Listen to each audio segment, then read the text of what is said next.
Welcome to our podcast, Tune In with MPSCS. I am Judy Like, your host for this show. I work in the Field Resource Center, or the FRC, here at Michigan's Public Safety Communication System, or the MPSCS.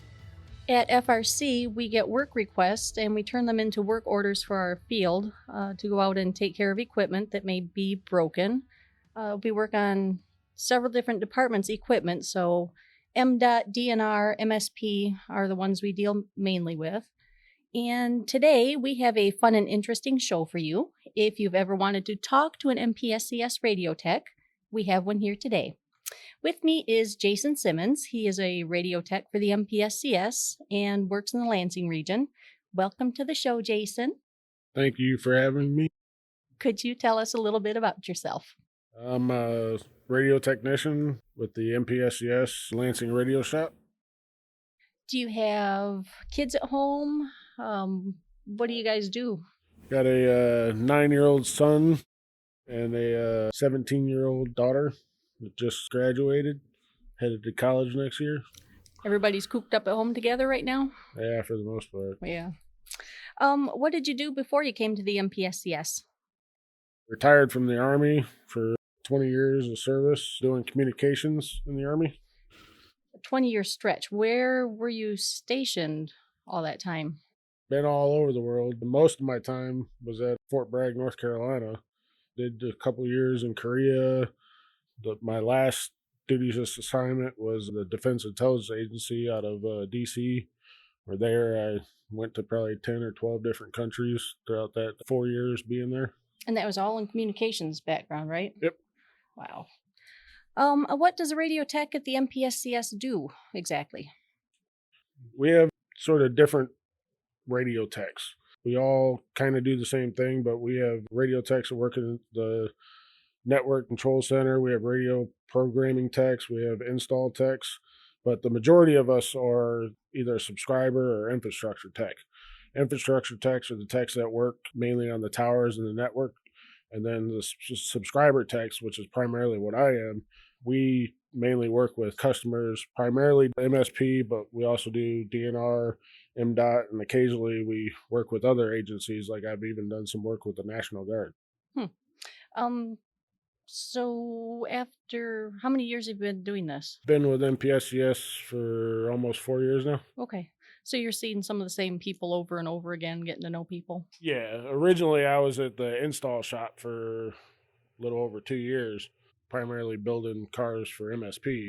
That's when they come in brand new? Yeah. Okay. And then we build them from the scratch, from the ground up, but minus the lights. They come in that way, but everything else in the car we install at the install shop. How many parts is that, roughly? You got a dock, a modem, a printer, 1 to up to 3 radios, camera system, radar. It takes on average from 10 to 12 hours to build a full car. People have no idea what are in these trooper cars, do they? No. What's a normal day like for you? Well, my normal day is primarily, like I said, working with subscriber work. In the morning, I get in, I check and see what work orders you guys have sent us from the FRC. And then usually have to coordinate with officers or whoever, the MDOT, on scheduling when to do the work. And then, or if I already have work scheduled, I'll go out and take care of the work. Mm-hmm. So every day is a little bit different, the same but different? Yeah. That's the nice thing about being a field tech is it's not a repetitive like install where for the most part, you're doing the same thing every day. I could be working on a snow plow truck, and then the same day I can be working in a helicopter for the National Guard. Whole different animal. Yep. Nice. What's an example of something you've recently worked on? Most recently, probably the cameras for MSP. Not the new cameras, but the old Digital Ally 800s or 500 cameras. Okay. Those are going away. We're being upgraded. Yeah. What's your coverage area, and what makes that coverage area a little bit more challenging than the rest of the state, do you think? Like I said, I work at the Lansing Radio Shop, so our coverage area is 11 counties, from Gratiot down to Lenawee County and Berry County across to Livingston County. I guess what makes our area a little more challenging is that we have quite a few counties coming onto the MPSCS system, which require more towers and a little more complexity. Okay. Yeah, that makes sense. So, how many guys are covering 11 counties? Our shop has 4 techs and then 1 supervisor. 2 of us, again, are primarily subscriber, and the other 2 are primarily infrastructure. But like myself and one of the other techs that's subscriber, we're learning the infrastructure, so we're kind of, Oh, good. getting into that stuff. Good. So you get a lot of windshield time some days then, Oh huh? yeah. Okay. Who generally are your customers? The customers we deal with the most is MSP, like I said before, since they have the most and the largest variety of equipment, but could work with DNR Law, DNR Parks, DNR Fire, MDOT, and even, like I said before, the Michigan National Guard sometimes. And occasionally we'll do some local fire or whatever. Like we Hmm. had to reprogram all of the Jackson County Fire Departments, their radios, but we don't do too much local, but It primarily happens. state stuff. Yeah. Okay. And these different agencies, they have different types of vehicles and they're not all equipped the same. Oh yeah, no, because like MDOT, you could be working on a pickup truck or a salt truck, or DNR Fire, you could be working on a bulldozer. You can be working on a regular pickup truck. And obviously the bulldozer's not going to have a radar in it, so No, it does okay. have a radio, but Could you explain some of the terms that go with the radio programming, like talk groups? talk groups are used on a trunking radio network, which is what we have. It allows more groups on less frequencies, unlike a conventional network where that only allows one group per frequency, pretty much. So it frees up space. Yes, it Okay. allows more users on the network, pretty much. Okay. And then you have like encryption, which is an algorithm used to keep radio communications secure. Okay. You have scanning, which allows a user to listen to other talk groups. You have radio IDs, which is a unique identifier that each radio has on a trunk system. Okay. So each radio ID, if we see that come up on a screen, we know what radio it goes to. Yeah, each radio has, like I said, the unique identifier. So depending on the department or whatever, they know what their IDs are, and they generally know that ID is associated with that officer or that user, whoever Okay. that person is. There's a lot of tones on the radios. Can you tell us what some of those mean? Like the push to talk, the chirp? Yeah, the most common one is the push to talk, the chirp. It's a tone that lets you know you have a channel and you're free to talk. Okay. Then the busy. The busy is a tone that tells you that there is no channel available on the tower that you're affiliated with. So eventually the busy goes away and you're allowed to talk. Yeah, then you'll Okay. get a go ahead tone, which is kind of like the chirp that you get when you're when you push the talk, Mhm. and that tone lets you know that the channel is available. Okay. The thing is if you get the busy and if you try it again, it bumps you to the bottom of that queue. If there's a lot of traffic, you could keep messing yourself up. But You keep putting yourself that's back in very line. rarely does that happen. But it yeah, can happen. yes. How about the prohibit? Prohibit is a tone that you get when someone else is talking and on the talk group that you're on when you key up. So you're interrupting somebody. Yeah. Okay. Yeah. Out of range? Out of range is when your radio loses connectivity with the network. And that can be in multiple different reasons. One, you're too far away from a tower. It's a portable, you're inside a building. That can cause you to lose signal from the tower. Or there could be a problem with your radio, like your antenna's damaged, Okay. or there's a problem with the radio. Okay. And how about fail soft? Failsoft is a tone, and it'll display on the radio that if the tower that you are affiliated to loses connection to the site controller, the radio will then only use a single frequency on that site, so it limits your traffic that you can talk on. Okay. How about site trunking? Site trunking is a tone, and it'll also display on the radio that if the tower that you're affiliated to loses connection with the rest of the system, the radio can only communicate with radios on the same tower. So only their neighbors. Yeah, so any Okay. other radios that are affiliated with that tower, those are the only ones that are going to hear your traffic. It won't go back to dispatch or whoever. Oh, okay. How about low battery? Low battery is a tone that you get when your battery is low. You'll want to replace the battery or charge the battery as soon as possible. Do you know about how much time there's left on a battery when you get that? Or does that just depend? It varies. Okay. Batteries can be very temperamental, mainly because people don't maintain their batteries properly. As far as, the way you're supposed to charge and discharge your batteries and stuff like that. When you leave batteries sitting on a charger for a long period of time, they'll build up a memory. And it's just like your cell phone, when you first get your cell phone, your battery will last 2 days, but a year and a half later, your battery only lasts a half a day. So it's probably a good thing we're having this talk right now, is there's a radio on my desk at home sitting in a charger. When and why did you end up entering this field? I entered this field kind of on accident. When I joined the Army, I originally wanted to be infantry. Mm-hmm. The guys with the guns out there, Mhm. shooting, doing stuff. But at the time, the Army was pretty full. This was back in '96. It would have been about 6 months or so before I was able to deploy. So I kind of looked at other jobs where I'd be able to ship for basic training. Mm-hmm. So I looked for other jobs, and the communications field I got into, I thought that I would be the guy with the radio on his back with the infantry. Okay. Well, I didn't know until I got to school that, no, I'm the guy in a big truck with a big antenna, but I eventually was able to start doing some of the stuff with the infantry like I wanted to when I became a satellite radio operator, TACSAT jumper when I was in the 82nd. So 82nd. airborne. No Fort kidding. Bragg. So it was a happy accident. Yeah. And once I learned, communications and whatnot, I realized that, hey, this is something I can actually use when I get out eventually. And, at that time, I didn't know I was going to spend 20 years in the Army, but you still got out. Oh, yeah. And that's how I ended up here, because I had 20 years of experience in radios. Well, then it worked well for all of us. Yeah. What challenges or hurdles do you encounter in your line of business?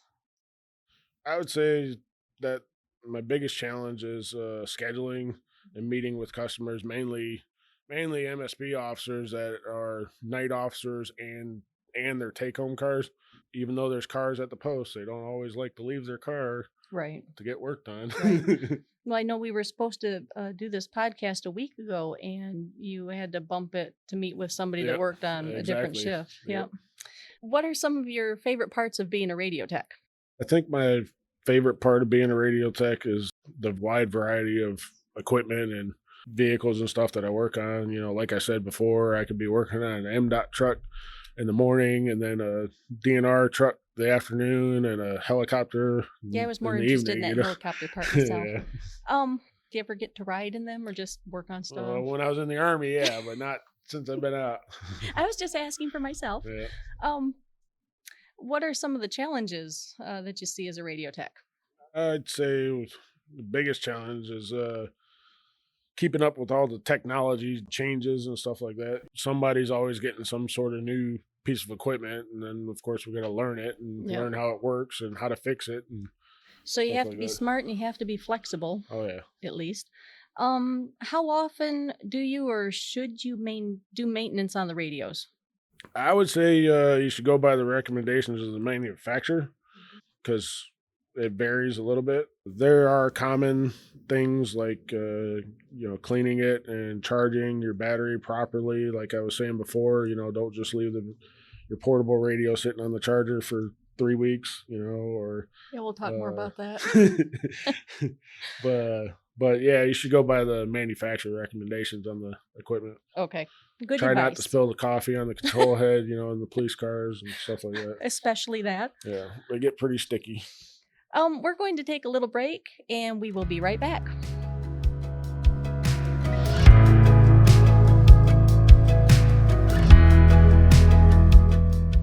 Open calendar. What's my schedule looking like? Next Thursday, you will be caught in an emergency flash flood between Park and First Street. What? No, that doesn't work. I'm busy then. Decline. Decline.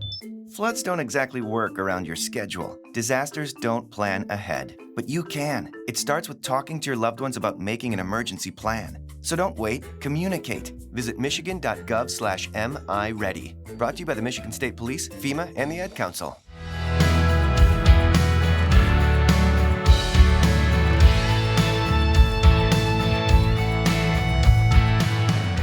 Welcome back to our podcast, everybody. Jason, what is the one thing you wish you had known when you began your career as a radio tech?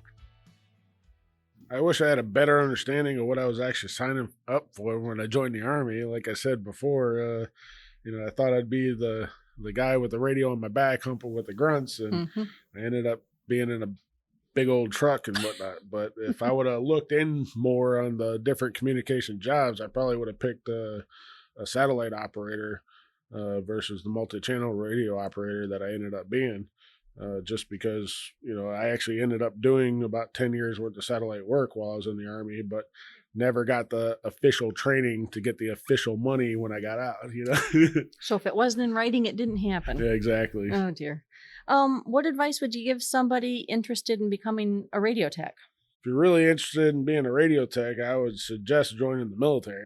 Not that I'm trying to push the military or anything, but there isn't a lot of college degrees out there for radio techs. There's, degrees for different types of electronics and whatnot, but nothing that's really focused directly on actual radio communications. So it'd be a hard time to get the experience. Yeah, in the military, you'll get the training and the experience. So when you get out, you're ready to go. Yep. Nice. You don't have to do 20 years like I did, but Overachiever. Does it take a certain personality type or background to do the kind of work? I would say you should be someone that likes to, service the community, especially with what we're doing with at MPSCS. We're not first responders, but we make their job a heck of a lot easier, because without the radios and stuff, they can't talk or respond to problems. Right. And you guys are obviously pretty flexible and accommodating and well-rounded backgrounds. Can you tell us about some of the enhanced training that your group goes through? When I was at the install shop and now as a subscriber tech, we constantly getting new training on new equipment. Like I said, that MSP's changing a lot of their equipment. Almost the 4 years I've been with the MPSCS, they've upgraded their sirens, cameras, and modems. And that's a lot of cars throughout the state. Your MSP has, I think, roughly 1,500 blue cars, and then they have hundreds of investigative cars. DNR has hundreds of vehicles, and MDOT's got hundreds of trucks. So then when they upgrade their sirens, you've got potentially thousands. Well, with the sirens, usually the siren upgrade happens with their new vehicle. So they would, when they get their, every year, they don't bring the when old cars are getting life cycled out, that new vehicle would have the new siren. But in the case of the camera system that they're getting now, the whole state is getting all the, they're all being replaced. You touch a lot of cars. Yeah. What's the one common myth about your profession or your field that you would like to debunk? I guess one myth is that we fix computers. We're not field services. Mm-hmm. We provide the internet up to the dock, which is to the computer. And if it's a computer issue, it's field services, not us. Whole separate ballpark. Okay. Yeah. Do you have a favorite memory or a time that you felt you really made a difference? I was and still kind of am the primary siren guy when they switched to the new siren. Mm-hmm. There was a lot of changes to the lighting patterns and because the new siren system, it takes signals from the car and then the lights will do different things. Like when an officer has his lights on and he's applies the brake, the whole back of the car goes red instead of having all those flashing lights. That way cars that are behind him know he's slowing down or stopping, and they don't lose his brake lights in all the flashing lights. Okay. To help prevent cars from slamming into them, or in cases where when they pull somebody over and they stop and they put their car into park, the front of the car goes solid and you only have a couple of lights flashing versus having all those. So that way, when they're out in front of their car, they're not being blinded by their own car while they're talking to, a person that they're investigating or whatever. That's a lot of, people don't even think about that sort of thing, but. So I get calls from techs all over the state when they have to work on that issue. Yeah. Good. Luckily, one of the techs that installs kind of taking some of that stuff over as far as the programming side, but since I was the initial guy, people call me, Got a problem? Call Jason. Yeah. I actually was doing that yesterday and the day before. Oh, well, good. That's all we've got for today, everybody, and we hope you enjoyed the show. And I would like to thank Jason for being here to tell us all about himself and being a radio tech. Thank you for having me. We hope you all enjoyed the show, and we will be back soon. Thank you.